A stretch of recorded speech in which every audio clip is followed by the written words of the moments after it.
Let me ask you something. When you think about your 60s, 70s, and 80s, what's the picture that comes to your mind?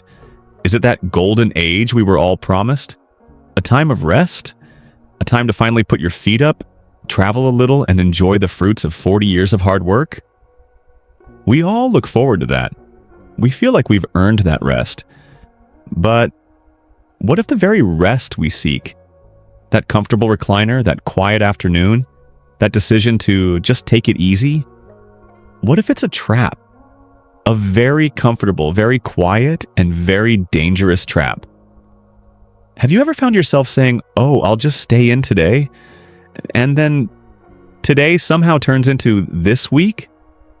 Or maybe you're watching someone you love, your mom, your dad, your partner, and you've started to notice these small changes, tiny things you just brush off because they're easier to ignore than to face. Oh, mom's just being picky with her food. She's always been that way. Dad's just tired, you know. He is 70 after all. We say it all the time, don't we? Oh, it's just old age. But what if it's not? What if old age is just the excuse we use? The blanket we pull over our heads, while these tiny, seemingly harmless everyday habits are quietly diminishing us? What if they are stealing our energy, our clarity, our independence, one day at a time, one easy choice at a time?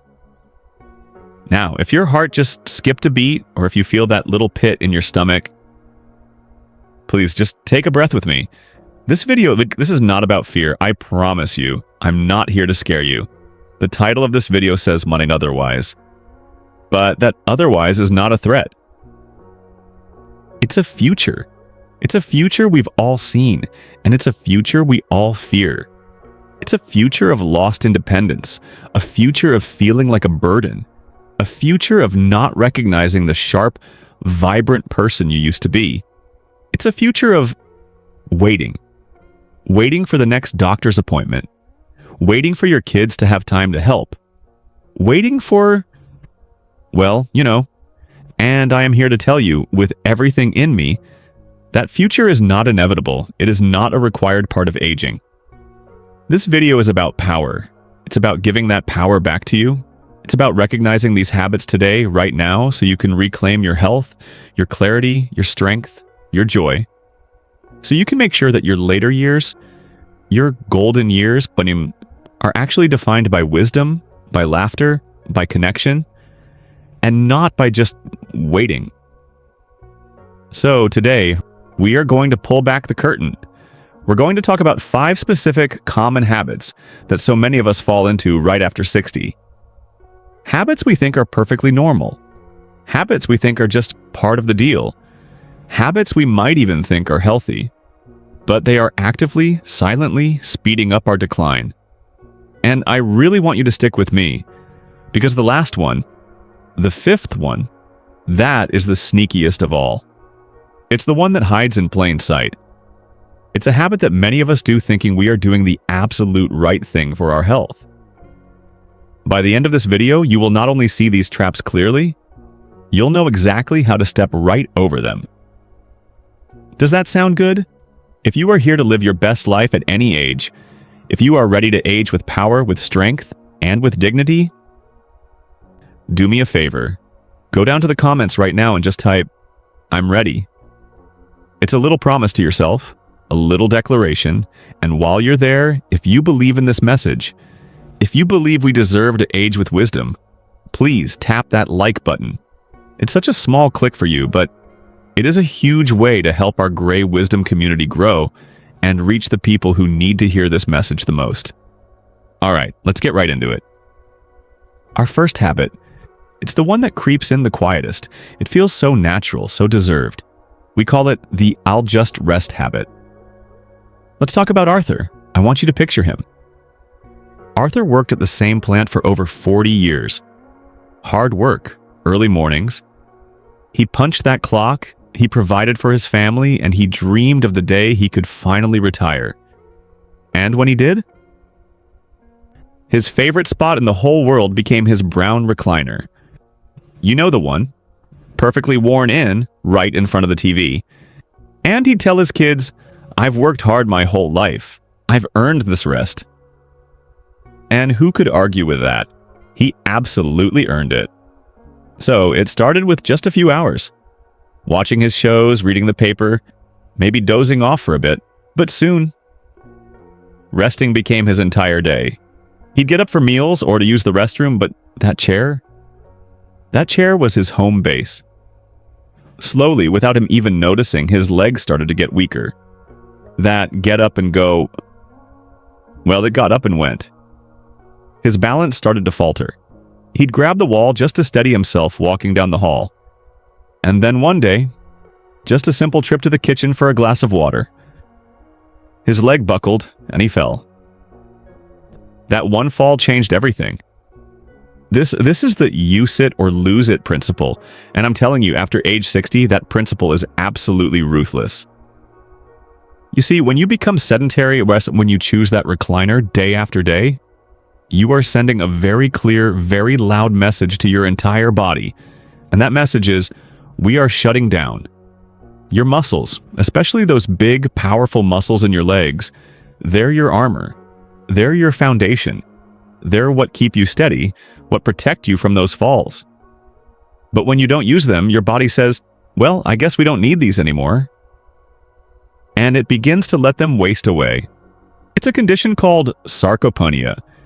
And it's the single biggest reason why simple trips and stumbles turn into life-altering fractures for so many, but it doesn't stop there. Your circulation slows down, your metabolism stalls, your risk for heart disease, for type 2 diabetes, for high blood pressure, even for dementia, it doesn't just creep up, it skyrockets. Movement. Movement is not just exercise. Movement is the signal of life to your body. It tells every cell, we're still here. We're still fighting. We still have things to do. Now, what's the biggest misconception we all fall for?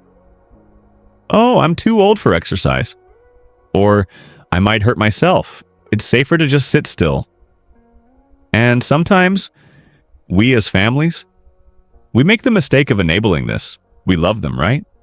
So we want to help. We bring them their coffee. We fetch the remote. We tell them, no, you just sit there, I'll get it. We think we're being kind, but we're confusing rest, which your body absolutely needs for recovery, with inactivity. And inactivity, my friend, that is decay. So, what's the solution? Does this mean you need to go out and join a gym or start training for a marathon? Absolutely not. Please hear me. The goal isn't to be an athlete. The goal is just to be in motion. The goal is simply to break up the sitting. It can be so simple. Are you watching TV? Great. Stand up during every single commercial break. Just stand up. March in place for 30 seconds. That's it. When you go to get the mail, walk to the mailbox, and then maybe walk to your neighbor's mailbox and back. Put on one of your favorite old songs, a song that makes you tap your foot, and just move to it. It doesn't have to be dancing, just move. Even while you're sitting in that chair, do some leg lifts. Straighten your leg, hold it for 3 seconds, put it down. Do 10 of those. You are literally fighting back against that muscle loss right from your chair. You have to start thinking of movement as medicine. Because it is. It's the most powerful medicine you have. But, getting your body to move, that's only half the battle. What happens when you want to go out, when you know you should go out, but you just don't? This brings us to our second habit. The one that whispers, it's just too much bother. This is the habit of social isolation. And oh, this one is a gentle, quiet monster. I want you to imagine, let's call her Mary. Mary's whole life, she was the social one. Her friends they used to call all the time. Mary, we're playing cards on Tuesday. Mary, the book club is at Jan's. Are you coming? It was the rhythm of her week. It was her life. But lately she says no a lot more than yes. She has her reasons, and they sound perfectly valid. Oh, it's supposed to be cold out. I think I'll just stay in. I don't want to be a bother for a ride. You'd have to go out of your way. My back's just acting up a bit today. You all go ahead, maybe next time. And the thing is, her friends, they're good friends. So they say, okay, Mary, we understand. Feel better. They respect her no. And after a few more no's, the calls, they just get further apart. And then one day they slowly stop. Not because they're angry, but because they think they're helping. They think, we don't want to bother Mary. And just like that, Mary's world, which used to be so full of laughter and debate and a little friendly gossip over cards, it just shrinks. It shrinks down to the four walls of her home. Her main companion becomes the television. You see, we are not built to be alone. We are social creatures right down to our DNA. When we self-isolate, when we choose those four walls over the world, we're not just getting peace and quiet. We are starving our brains. We're cutting off a critical nutrient, and that nutrient is connection. Think about it. What's harder on your brain? Watching a game show?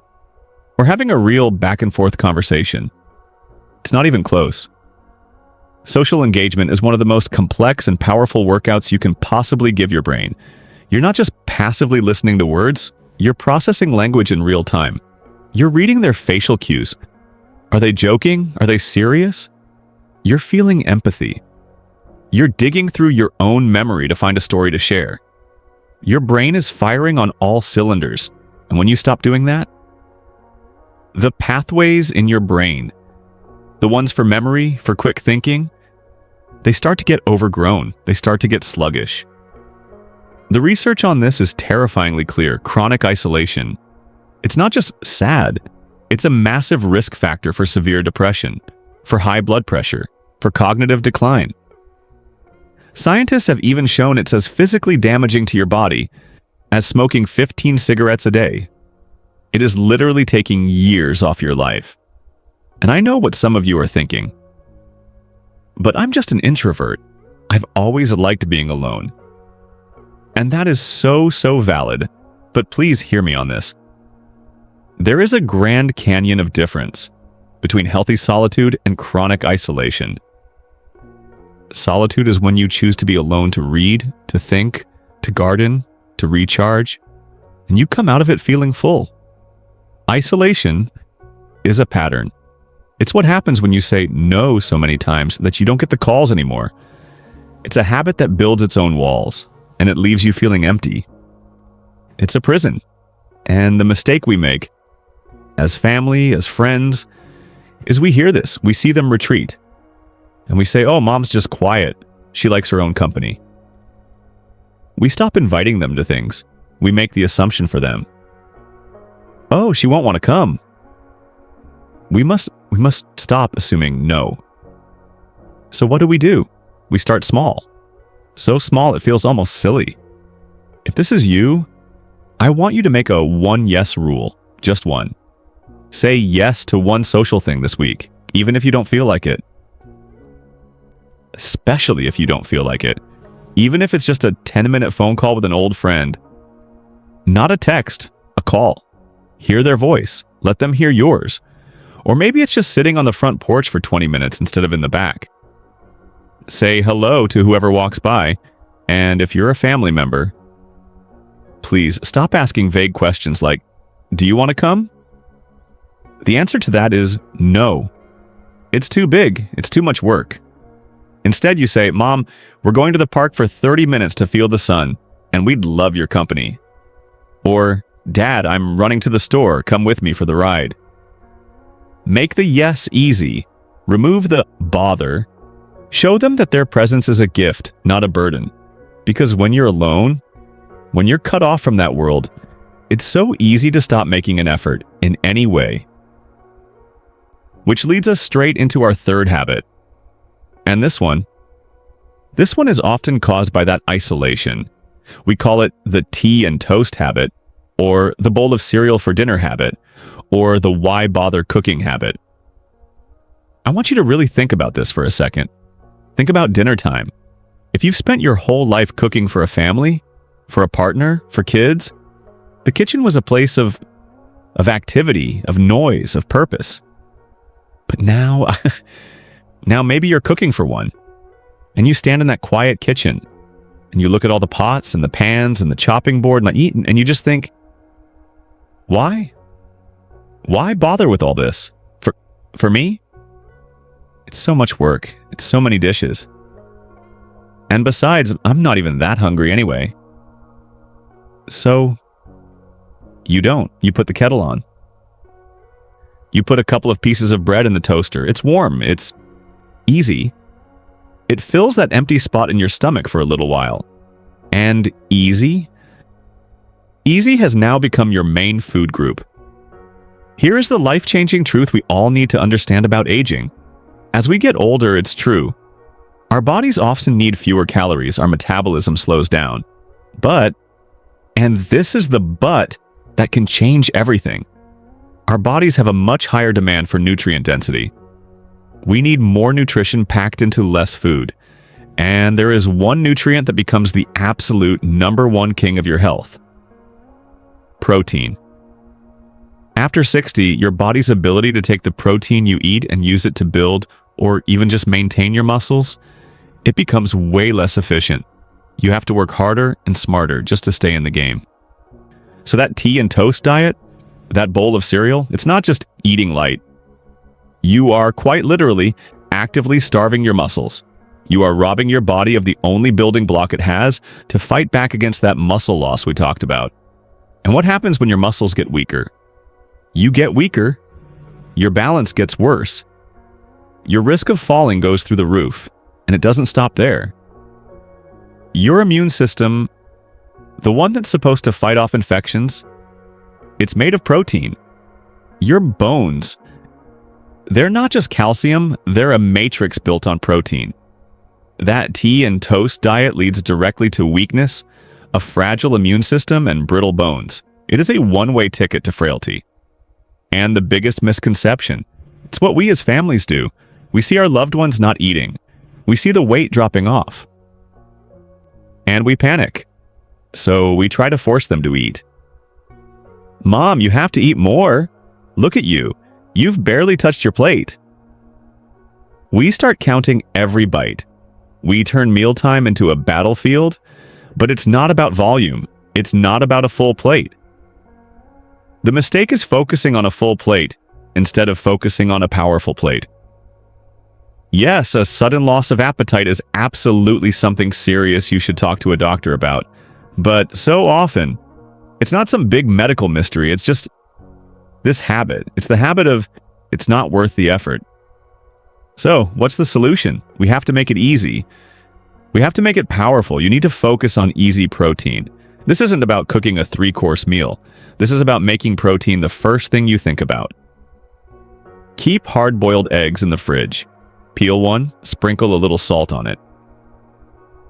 That's perfect protein. A scoop of cottage cheese, a small handful of nuts, a glass of milk, a good quality protein shake if you have to. It's so much better than nothing. You don't need a giant steak, but you must have a good source of protein. At least twice a day. Preferably 3 times. It is absolutely non-negotiable if you want to stay strong. So, we've talked about the body, we've talked about movement, we've talked about the fuel it needs. But what about the mind? From the body, let's move to the mind. Because our 4th habit, this is one that almost all of us fall into. We don't even see it happening. We call it the I already know enough habit. Or the that's too complicated habit. This is mental passivity. I want you to just remember when you were younger. Remember when you used to learn new things all the time. Remember trying a new complicated recipe? And maybe the first time you burned it. But the second time, it was perfect. Remember learning a new route to the store and that feeling of triumph? Remember the frustration and then the satisfaction of figuring out how to fix that leaky faucet yourself? Your brain was awake. It was engaged. But now, what happens now? That new smartphone your grandkids got you. Oh, it's too complicated. It's too many buttons. I like my old phone. That online app your bank wants you to use. No, I'll just stick to my paper statements. It's safer. I know that. So, what do? You stick to the same TV shows. You stick to the same books by the same authors you've read for 20 years. You stick to your daily crossword puzzle, and it feels good. It feels comfortable. You're safe. You're in your lane. You're in control. But your brain is bored. It's bored out of its mind. You see, your brain is not a porcelain vase that you just have to protect from cracks. Your brain is a muscle. In many ways, it is a muscle. It's a living, changing, growing thing. And its entire existence is based on one principle. The one we've already talked about. Use it or lose it. This is called neuroplasticity. It's a fancy word, but it just means your brain can change. When you challenge it, when you force it to do something new and hard, it literally builds new connections. It builds new pathways. It's like building new roads in a city. And all of this work, all this learning, it builds something called cognitive reserve. I want you to think of that like a savings account for your mind. All your life, every time you learned a new skill, a new fact, a new anything, you were making a small deposit. And when you get older, when your brain naturally starts to slow down, or when it has to face the challenges of, say, dementia, you need that reserve. That's your buffer. That's your brain's defense. It's what allows your mind to find a new road around the damage. A person with a high cognitive reserve can fight off the symptoms of age-related decline for years longer than someone who doesn't. Now, that daily crossword puzzle, it's fine. It's good. But if you've been doing it every day for 20 years, you're not learning. You're just accessing. You're just walking the same well-worn path in the forest. It's easy. It's comfortable. You know exactly where it goes. You are not building new paths. And the new paths, that's where the magic is. That's where the protection is. And the big misconception, it's that brain training just means doing a daily puzzle. That's not learning. That's practice. You're just getting better at the puzzle. You're not getting better at life. And the other mistake, it's that awful, terrible, lying old saying, you can't teach an old dog new tricks. That saying, it's not just wrong, it's dangerous. It's a lie we tell ourselves, to give ourselves permission to stop trying. Because here's the secret, it's not that we can't learn, it's that we're afraid. We're afraid to look foolish, we're afraid to feel stupid. We're afraid to fail. When you're 20 and you don't know how to do something, you just ask. It's learning. But when you're 70 and you don't know how to do something, it feels different, doesn't it? It feels like failing. It feels like a weakness. And so we trade our curiosity for our dignity. And it is a terrible trade. So what's the solution? I'm going to give you a new rule. You have to get uncomfortable. You have to intentionally do things that you are bad at. Yes, you heard me. Do something you are bad at. Try to learn 3 new words in a different language. Just 3. Go online, find a free app. Feel how your brain stretches and fumbles and feels clumsy trying to remember it? That's the feeling. That's the feeling of a new pathway being built. That is the workout. Listen to a type of music you hate. I mean, really, you just can't stand it. Put it on, and don't just listen. Your job is to try and find one thing, just one thing, you can appreciate. The bass line, the singer's voice, the drum beat. That mental effort, that stretching, that's the exercise. Go to the library and read a book on a topic you know nothing about. The history of ancient Rome. How black holes work. It doesn't matter if you understand all of it. The goal is not to become an expert. The goal is novelty. The goal is challenge. The goal is to make your brain wake up, jolt it, and make it say, "Whoa, okay, this is new. I guess I'd better pay attention." And that brings us to our fifth and final habit.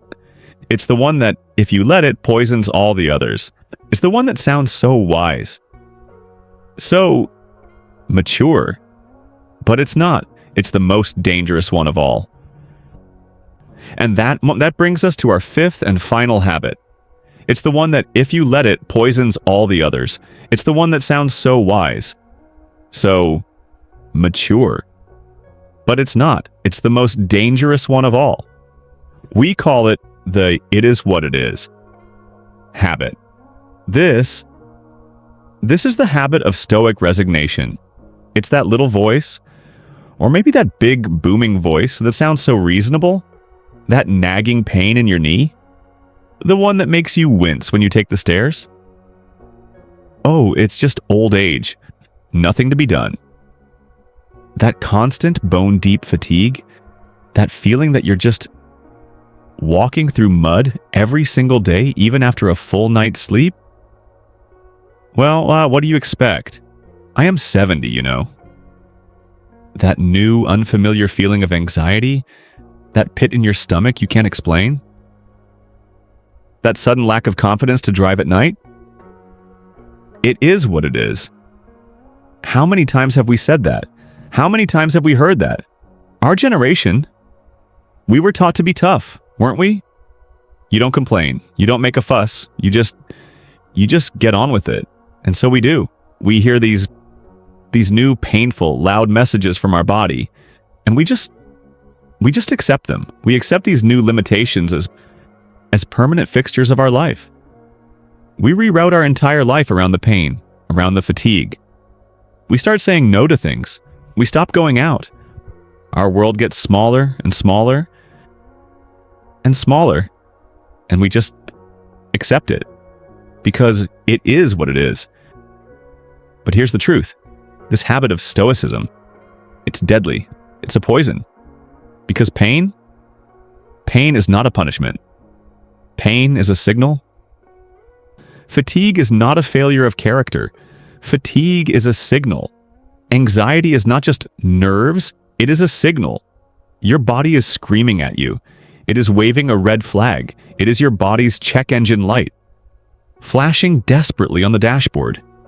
And when you just tough it out, when you just get on with it, when you say, "It is what it is," you are doing the exact same thing as seeing that red light on your dashboard and just putting a piece of tape over it. You're just ignoring the message. And that knee pain, that pain you've accepted, what if it's not permanent? What if it's something that could be fixed, or at least dramatically improved, with 6 weeks of simple physical therapy?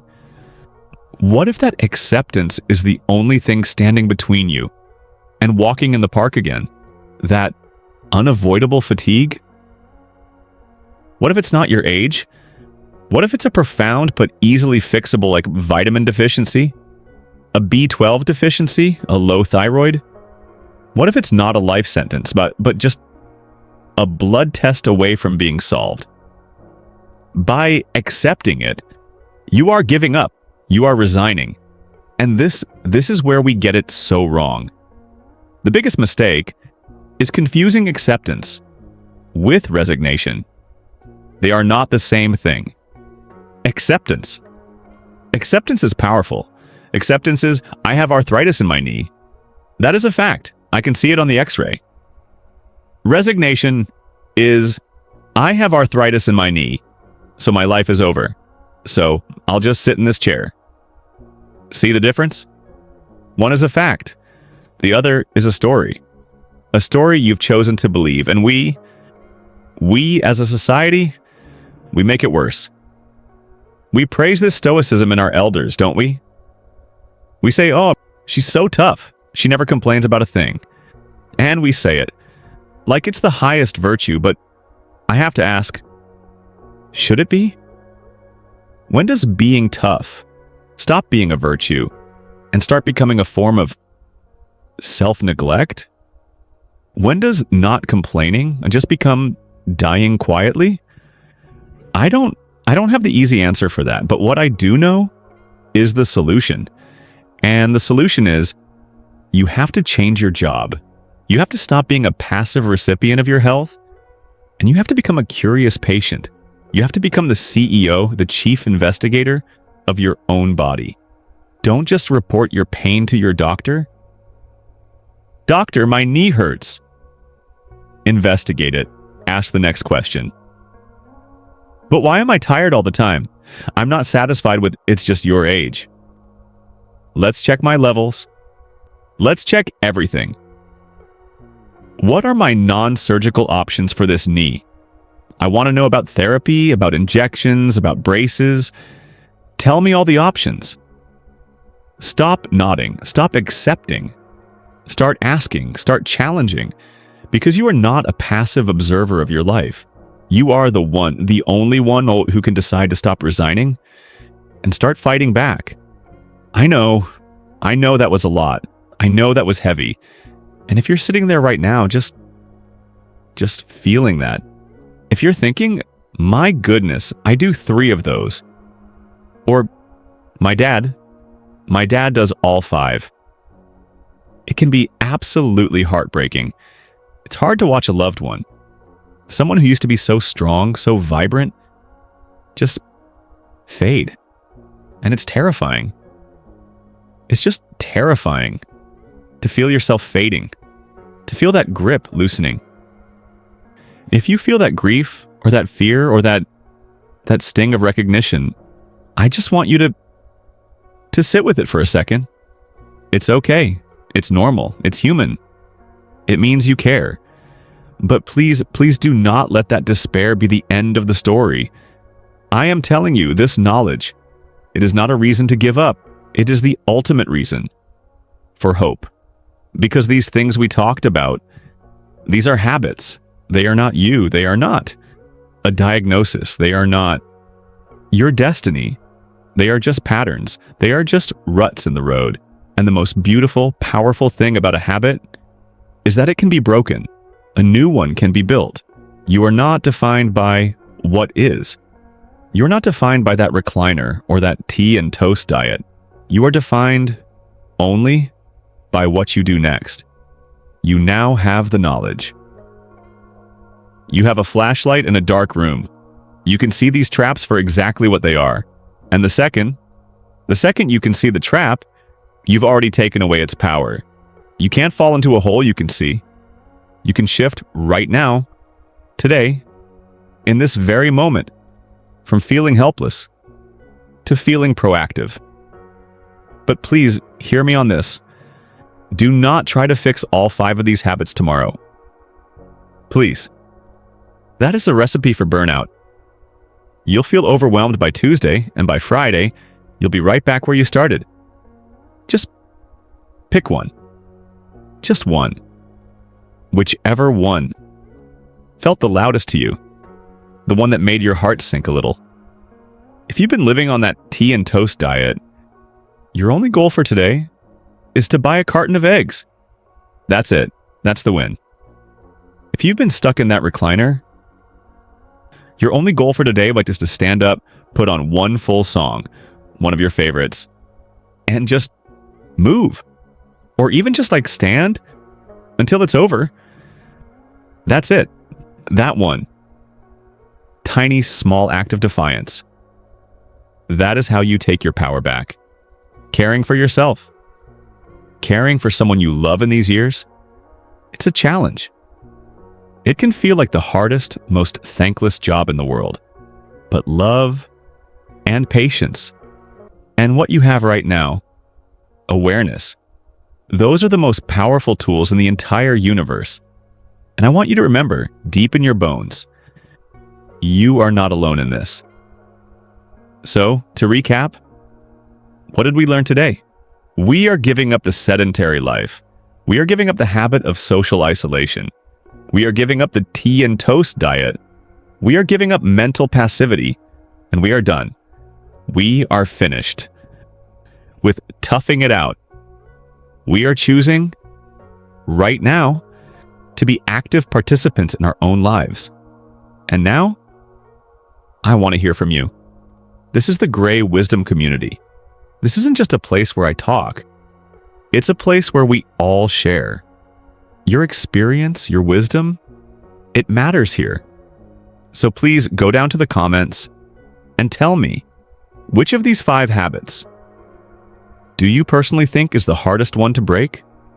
Is it the physical part or the mental and emotional part? And is there a 6th habit? Is there one I missed that you've seen in your own life or in a loved one that you think is even more dangerous? Please share your thoughts. Be honest. Your story, your one comment. It could be the one that inspires someone else today. It could be the one that makes them feel not so alone. And finally, if you found this video helpful, if any of this resonated with you, would you do me a small favor and please give it a like? It's such a simple click, but it tells the world that this conversation is an important one. And if you haven't already, please consider subscribing to Gray Wisdom. We're building a community here, a place to share practical, honest insights for our later years, without the fluff and without the fear.